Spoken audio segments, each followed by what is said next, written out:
ओम नमो नारायणा। स्वागत है आपका विनायक चतुर्थी व्रत कथा में। विनायक चतुर्थी के दिन व्रत रखकर भगवान गणेश की कथा सुनने और पढ़ने से जीवन के सभी विघ्न और कष्ट दूर होते हैं। इससे बुद्धि, ज्ञान, धन, संपत्ति और सुख समृद्धि की प्राप्ति होती है। साथ ही सभी अटके हुए कार्य बिना किसी रुकावट के पूरे हो जाते हैं। गणेश जी को सभी बाधाओं को दूर करने वाला माना जाता है।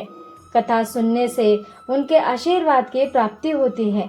विद्यार्थियों को और ज्ञान के इच्छुक लोगों के लिए यह कथा सुनना विशेष रूप से फलदायी माना जाता है।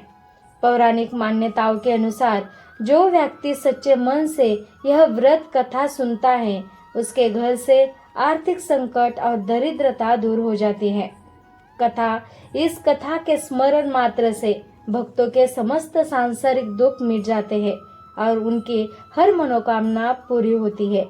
तो चलिए पढ़ते हैं आज विनायक चतुर्थी व्रत कथा। श्री गणेश चतुर्थी व्रत की पौराणिक कथा के अनुसार एक बार भगवान शिव तथा माता पार्वती नर्मदा नदी के किनारे बैठे थे। वहां माता पार्वती ने भगवान शिव के समय व्यतीत करने के लिए चौपड़ खेलने को कहा। शिव चौपड़ खेलने के लिए तैयार हो गए, परंतु इस खेल में हार जीत का फैसला कौन करेगा, यह प्रश्न उनके समक्ष उठा। तो भगवान शिव ने कुछ तिनके एकत्रित कर उसका एक पुतला बनाकर उसकी प्राण प्रतिष्ठा कर दी और पुतले से कहा, बेटा हम चौपड़ खेलना चाहते हैं, परंतु हमारी हार जीत का फैसला करने वाला कोई नहीं है, इसीलिए तुम बताना कि हम दोनों में से कौन हारा और कौन जीता। उसके बाद भगवान शिव और माता पार्वती का चौपड़ खेल शुरू हो गया। यह खेल 3 बार खेला गया और संयोग से तीनों बार माता पार्वती ही जीत गई। खेल समाप्त होने के बाद बालक से हार जीत का फैसला करने के लिए कहा गया, तो उस बालक ने महादेव को विजयी बताया। यह सुनकर माता पार्वती क्रोधित हो गई और क्रोध में उन्होंने बालक को लंगड़ा होने की, कीचड़ में पड़े रहने का श्राप दे दिया। बालक ने माता पार्वती से माफी मांगी और कहा कि यह मुझसे अज्ञातवश ऐसा हुआ है, मैंने किसी द्वेष भाव से ऐसा नहीं किया। बालक द्वारा क्षमा मांगने पर माता ने कहा, यहाँ गणेश पूजन के लिए नाग कन्याएं आएंगी, उनके कहे अनुसार तुम गणेश व्रत करो, ऐसा करने से तुम मुझे प्राप्त करोगे। यह कहकर माता पार्वती शिव के साथ कैलाश पर्वत पर चले गए। 1 वर्ष के बाद उस स्थान पर नाग कन्याएं आई। तब नाग कन्याओं से श्री गणेश के व्रत की विधि मालूम करने पर उस बालक ने 21 दिन लगातार गणेश जी का व्रत किया। उसकी श्रद्धा से गणेश जी प्रसन्न हुए। उन्होंने बालक को मनोवांछित फल मांगने के लिए कहा। उस पर उस बालक ने कहा, हे विनायक, मुझ में इतनी शक्ति दीजिए कि मैं अपने पैरों से चलकर अपने माता पिता के साथ कैलाश पर्वत पर पहुंच सकूं और वे यह देख प्रसन्न हो। तब बालक को वरदान देकर श्री गणेश अंतर्ध्यान हो गए।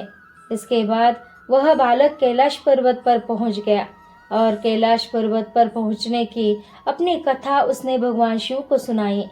चौपड़ वाले दिन से माता पार्वती शिव जी से विमुख हो गई थी, अतः देवी के रुष्ट होने पर भगवान शिव ने भी बालक के बताए अनुसार 21 दिनों तक श्री गणेश का व्रत किया।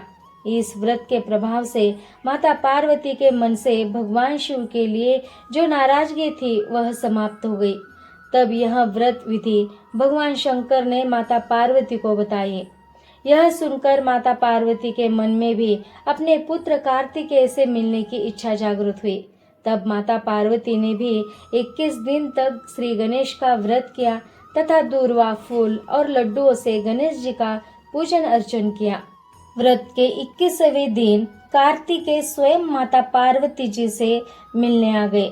उस दिन से श्री गणेश चतुर्थी का यह व्रत समस्त मनोकामनाओं की पूर्ति करने वाला व्रत माना जाता है। इस व्रत को करने से मनुष्य के सारे कष्ट दूर होकर मनुष्य को समस्त सुख सुविधाएं प्राप्त होती हैं। विनायक चतुर्थी व्रत कथा हमें यह सिखाती है कि सच्ची श्रद्धा, अहंकार का त्याग और बड़ों का आदर ही जीवन में सफलता और सुख समृद्धि का आधार है। यह व्रत हमें सिखाता है कि हर संकट का निवारण ज्ञान और बुद्धि के देवता श्री गणेश की कृपा से संभव है।